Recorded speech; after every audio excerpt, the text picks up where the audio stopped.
दोस्तों सोचिए, अगर होली की मस्ती में फेंका गया एक छोटा सा पानी का गुब्बारा किसी की जान ले ले, तो क्या आप यकीन करेंगे? 4 मार्च 2026 की शाम दिल्ली के उत्तम नगर की तंग गलियों में होली का जश्न चल रहा था। बच्चे छतों से गुब्बारे फेंक रहे थे, लोग हंसी खुशी रंग खेल रहे थे। लेकिन तभी एक गुब्बारा पड़ोसी घर की महिला पर गिर गया और यहीं से शुरू हुआ ऐसा विवाद जिसने कुछ ही घंटों में 21 साल के तरुण कुमार की जिंदगी छीन ली। आरोप है कि रात में तरुण को फोन करके घर बुलाया गया और गली के मोड़ पर पहले से मौजूद कुछ लोगों ने उस पर लोहे की रॉड, हॉकी और डंडों से हमला कर दिया।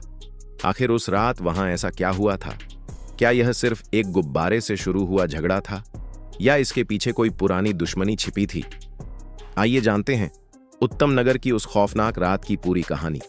दिल्ली के उत्तम नगर इलाके में 4 मार्च 2026 की शाम को होली की धूम में एक छोटी सी बच्ची के पानी के गुब्बारे से निकले रंगीन पानी की छींटें एक भयानक त्रासदी का रूप ले लिया।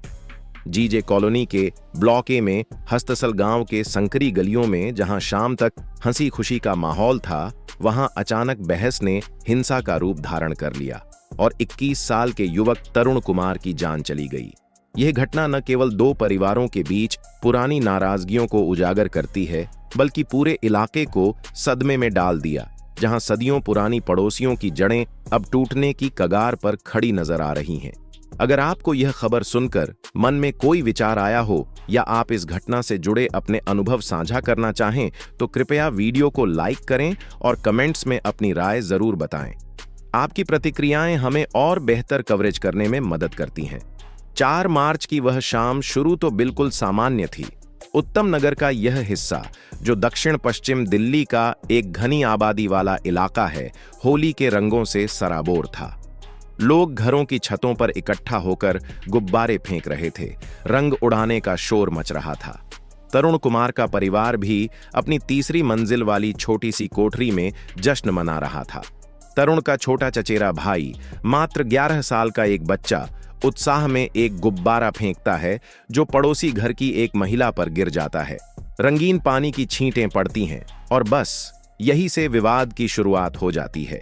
बच्चे के परिवार वाले तुरंत माफी मांगते हैं, लेकिन महिला के रिश्तेदारों को फोन कर बुला लिया जाता है। कुछ ही मिनटों में बहस तेज हो जाती है।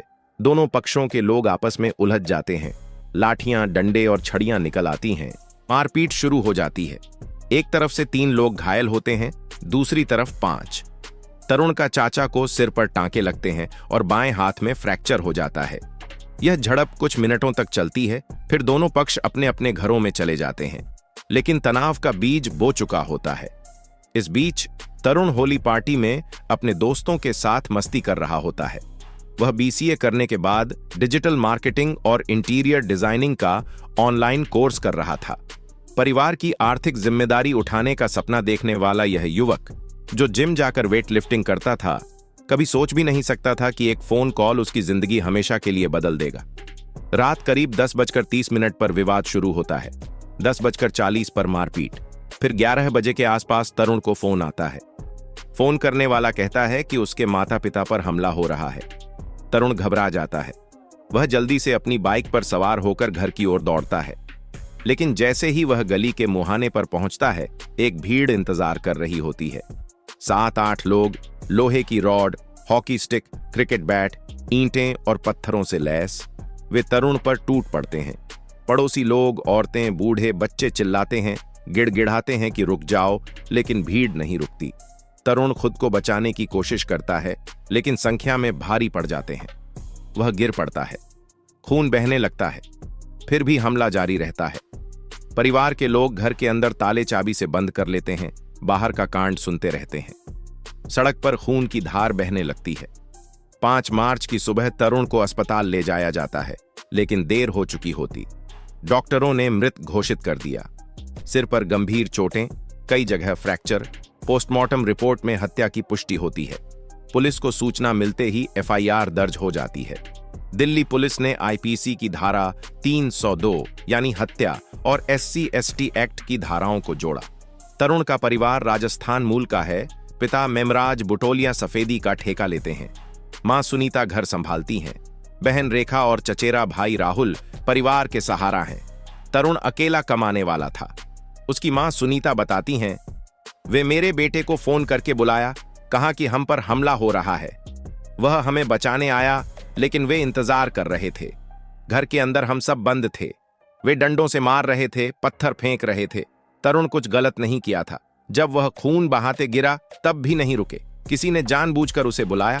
पिता मेमराज कहते हैं, वह जिम जाता था, मजबूत था, लेकिन 7-8 लोग एक साथ पड़े, रॉड, बैट, ईंटों से। वह बेहोश हो गया, फिर भी पीटते रहे। दोनों परिवार राजस्थान से आकर 50 साल से ज्यादा समय से यहां रहते हैं।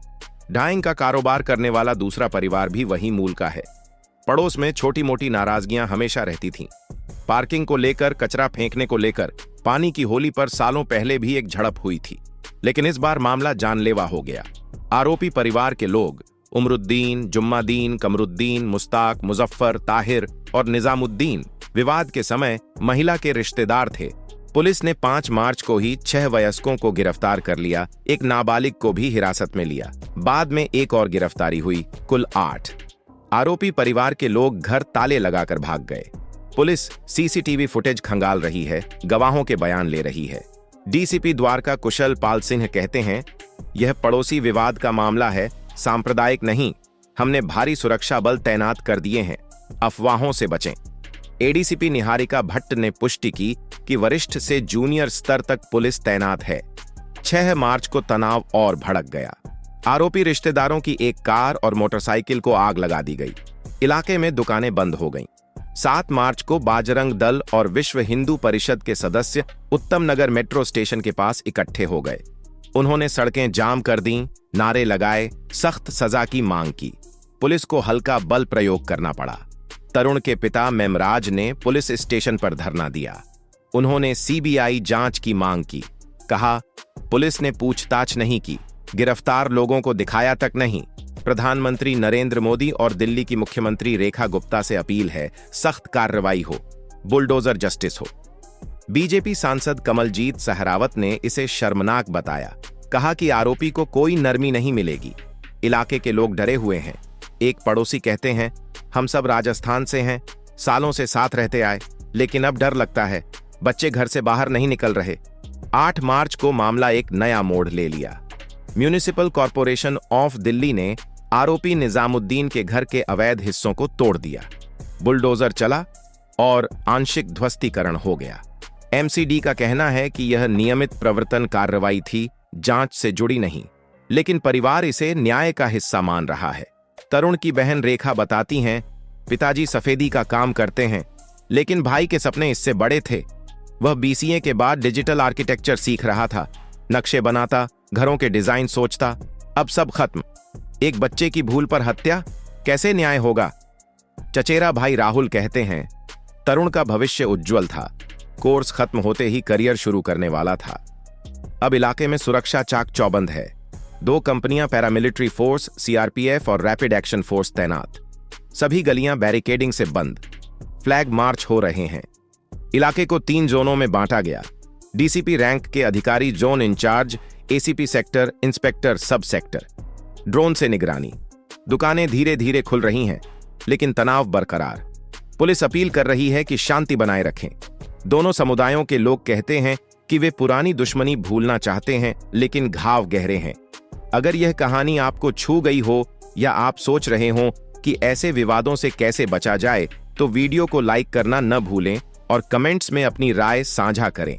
आपकी आवाज महत्वपूर्ण है। इस घटना ने दिल्ली के उन इलाकों को आईना दिखाया है जहां घनी आबादी में छोटी नाराजगियां बड़े रूप ले लेती हैं।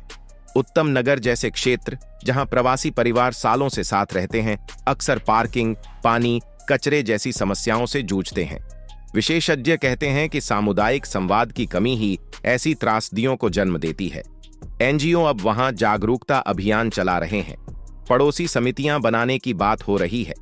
तरुण की मौत ने न केवल उसके परिवार को तोड़ा, बल्कि पूरे समुदाय को सोचने पर मजबूर कर दिया।